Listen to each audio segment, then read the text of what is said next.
नमस्कार, मैं मोहम्मद आसिफ और आप देख रहे हैं एसपीएन 9 न्यूज़। एसपीएन 9 न्यूज़ में आज बातचीत करेंगे ख़ास करके उन तमाम WFI के खिलाड़ियों के लिए जो इस वक्त बेबस हैं, जो रो रही हैं, बिलख रही हैं और उसको लेकर देश में आवाज़ उठ रहे हैं। और बार बार मैं आवाज़ उठाता हूं क्योंकि वो मेरी बहन है, वो देश की बेटी है और देश की बेटी सबकी बहन है, सबकी जो है वो कहीं ना कहीं चिंता की बात है।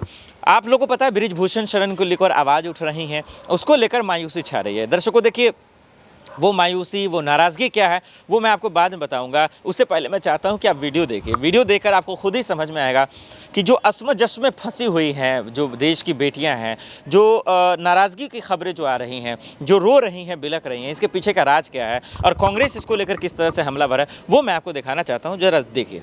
ये बहुत ही खास प्रेस वार्ता है और एक ज्वलंत मुद्दे पर है। और जैसा कि आप देख रहे हैं, मेरे साथ कांग्रेस पार्टी के नेता ही नहीं, वो लोग जिन्होंने भारत का नाम और हिंदुस्तान का परचम खेल के जगत में लहराया है, वो आज इस मंच पर हैं।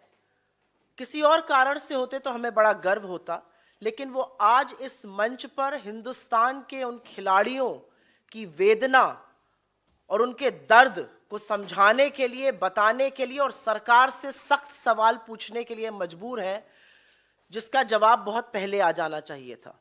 बहुत कुछ कहने से पहले मेरे साथ मंच पर कृष्णा पूनिया जी हैं, जो भारत की पहली वुमेन एथलीट हैं, जिन्होंने गोल्ड जीता था in track and field event, Arjun awardee हैं, पद्मश्री हैं। और मेरे बाएं पर मेरे भाई और विजेंद्र सिंह हैं, ओलंपियन हैं और तगड़े मुद्दों पे हमेशा अपना मत देते हैं और साथ में खिलाड़ियों के खड़े रहते हैं। इससे पहले कि मैं इन दोनों लोगों को मंच दूं, मैं एक बात जरूर पूछना चाहती हूं। 72 घंटे से ऊपर हो गए और जिसको अंग्रेजी भाषा में अनप्रेसिडेंटेड कहा जाता है, ऐसा पहले कभी नहीं हुआ कि the most decorated athletes of Indian sports stars, जिनकी विश्व में जिन्होंने भारत का परचम लहराया, वो बेटियां जो शेरनियों की तरह दहाड़ती हैं दंगल में, कुश्ती की रिंग में, आज जंतर मंतर पर बैठकर जब उनकी आंखों से आंसू निकलता है तो सरकार की यह खामोशी अपने आप में निंदनीय ही नहीं, अपने आप में और बहुत गंभीर और गहरे सवाल खड़ा करती है। क्योंकि कटघरे और सवालों के घेरे में रेसलिंग फेडरेशन ऑफ इंडिया के चीफ, भाजपा के सांसद बृजभूषण सिंह जरूर हैं, लेकिन उससे ज्यादा आज कटघरे में प्रधानमंत्री मोदी खड़े हैं। और ये मैं बिना रीजन के नहीं बोल रही हूं, ये एक पैटर्न है। विनेश फोगट जी ने अपनी पहले दिन की प्रेस कॉन्फ्रेंस में कहा था कि उन्होंने अपने परिवार के साथ जाकर 2021 के अक्टूबर महीने में मोदी जी को सारी असलियत से वाकिफ कराया था।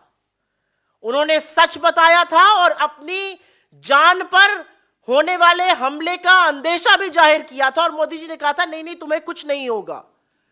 1.25 साल तक, और मोदी जी ने सार्वजनिक रूप से विनेश फोगट जी को अपनी बेटी कहा है कि तुम तो मेरी बेटी जैसी हो, मैं तुम्हारे सारे परिवार को जानता हूं।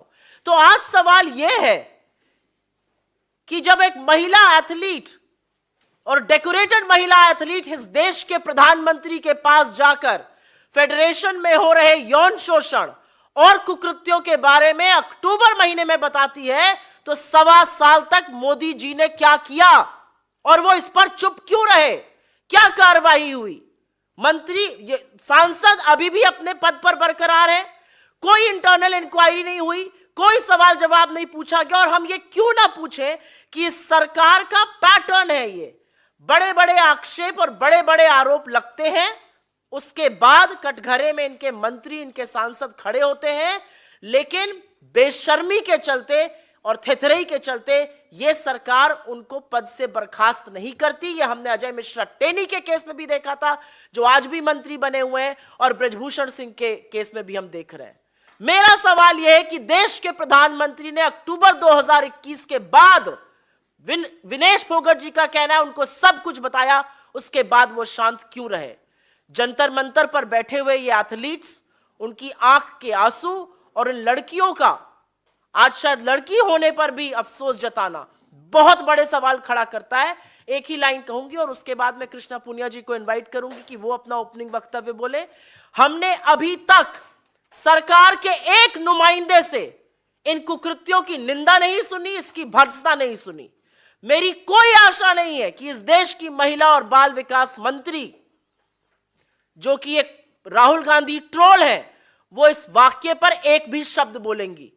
भाजपा में कुलदीप सिंह सेंगर हुए, भाजपा में चिन्मय आनंद हुए, भाजपा में अंकिता ठाकुर का कातिल बैठा है, भाजपा में लखीमपुर चीरहरण के लोग बैठे हैं। ये क्या है भाजपा का चाल चरित्र और चेहरा? और क्या बेटी बचाओ वाकई में भाजपा से बेटी बचाओ का नारा था? क्योंकि ये सारे नारे आज पूरी तरह से खोखले हैं। क्या बेटी बचाओ और क्या खेलो इंडिया?